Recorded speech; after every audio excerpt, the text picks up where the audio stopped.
Hello, hello. How are you? Today we're going to talk about marketing. Specifically, how every company is a marketing company. Now, I first heard this like maybe 18 months ago from my friend and mentor, John Mitchell. And I laughed because my companies are marketing companies, both like literally and figuratively. But I've seen this to be true in so many different ways over the last year and a half. And it's a conversation that I have with clients quite a bit. So I wanted to bring it here because when we're service providers and we start our businesses, we are typically working time for money, right? We're exchanging time for money. We're in the engine room, we're the doers. And then we can get to a certain point typically without doing a whole heap of marketing. A lot of us can get to a point through referrals, through people that we know, through, contacts, through a little bit of posting, like a little bit of marketing, but it's not the focus. And typically we stop marketing when we get busy because we're in the engine room and we're too busy delivering the work to actually be marketing. And it's exactly that, right? We are in the engine room of the ship. And if we're in the engine room of the ship, then there's nobody steering that ship. And so that's the work that typically I do with clients is I get them out of the engine room and onto the deck so that they can see where their business is going and they can steer it where they want it to go. Now, that comes back to what I talk about in pretty much every single podcast episode now is where are we going? What are we actually building? What's the destination? Don't worry, I'm not going to stay there. Don't leave me because we're talking about this again. But where you want to go is that destination, right? For the ship. And marketing is the fuel that is going to get you there. Marketing and sales is the force that lead you there.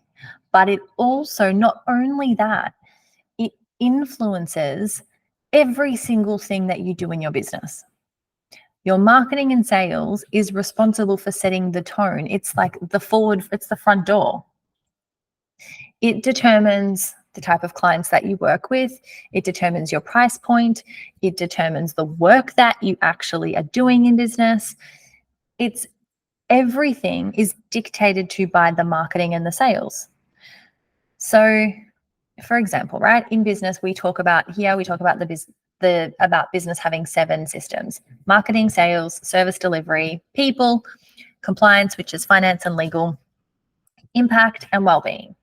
Now, marketing and sales drive all of that, because if we're marketing to high ticket clients, then we're going to be able to sell high ticket products, and that's going to determine the work that we do.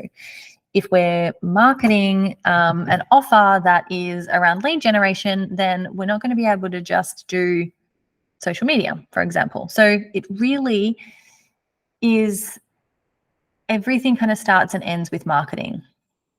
And so when I say every company is a marketing company, that is what I mean, is that by being and steering that ship, you're going to need to make 3 decisions, which I've spoken about before, but business gets to be this simple. How are you going to get in front of new people? How are you going to nurture those people, communicate with those people, and how are you going to sell to those people? And the way that you do that is going to be crafted ideally onto a 90-day plan. Now, some people like to work in 6-week blocks. Some people like to work in monthly blocks as well.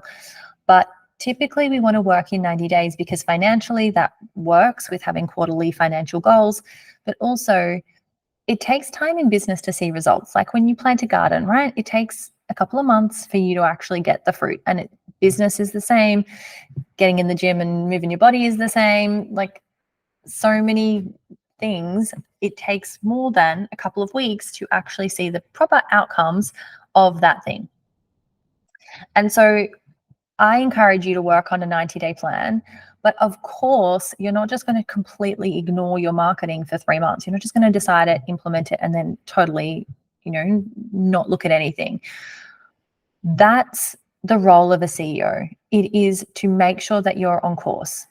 So if we go back to the ship analogy, if you're going to that destination, if you get 1 degree off course with your marketing, then you're going to end up in a totally different place. And so we need to be on top of what is the data telling us, and where is that? What is the data telling us? What is the outcome we're getting? And what do we need to do in order to get us back onto track, onto just that 1 degree, fix us that 1 degree? And that's the point. We're not overhauling everything because what we did for 2 weeks didn't work yet. What tweaks do you need to make? So your role as a CEO is going to be, even if you're not doing the nitty-gritty marketing, you need to be great at marketing. You need to understand marketing and have support around marketing, either from a strategy point of view, or getting yourself in a coaching container, or like be around other business owners who are at your kind of level and who are growing what you're trying to grow, because it's such a nuanced thing that if we're not paying attention, we're not going to get where we want to go. And marketing doesn't only refer to marketing that's external marketing, right? What is marketing doing to your workload for your staff? And how are you communicating? Because marketing is just communication. How are you communicating to your staff around continuing to work for you, to continuing to get like work for excellence, to continue to help get sales? Like, what does that marketing look like? What does marketing look like to current clients who you might want to upsell, who you might want to renew, who you might want to bring back, who've maybe had a break? What does that marketing look like? And when we're doing this, we need a strategy. Ideally, again, 90 days. Break it up into increments that make sense for you, your business, and the tactics that you're using. And make sure you know how to read the data and make decisions based on the data that are going to get you closer to where you want to be. I speak to a lot of business owners who resist understanding marketing and the buyer journey and making decisions here, and just want to be, or they like being in the engine room. And that's fine. You get to be in the engine room for as long as you want to be in the engine room. But if you want to steer your ship, you need to understand marketing and have a plan around marketing, and know the different levers that you can pull in different times in your business to get different results. For example, if you're running ads, but the ads are doing really well and they're getting lots of people to your website, but no one's converting, well, you need to know how to read that data so that you can make changes on your website, or you can hire someone to make changes on your website. If you're getting lots of calls, lots of sales calls booked, but you're not, they're only converting 1 in 5, well, you need to know how to read that data so that you can put some changes in place for the sales process that are actually going to get you the outcomes that you want in that area.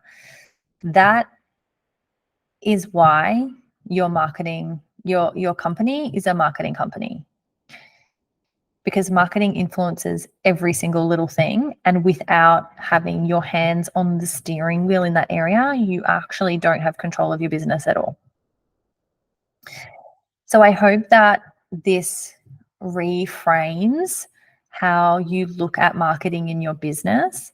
And it doesn't mean that you need to know how to do everything on Instagram. It doesn't mean that you need to know how to do all the nitty-gritty things. You get to hire people for that, but the strategy or the ideas around this and how things work is something that as a CEO you need to understand and be willing to make decisions on.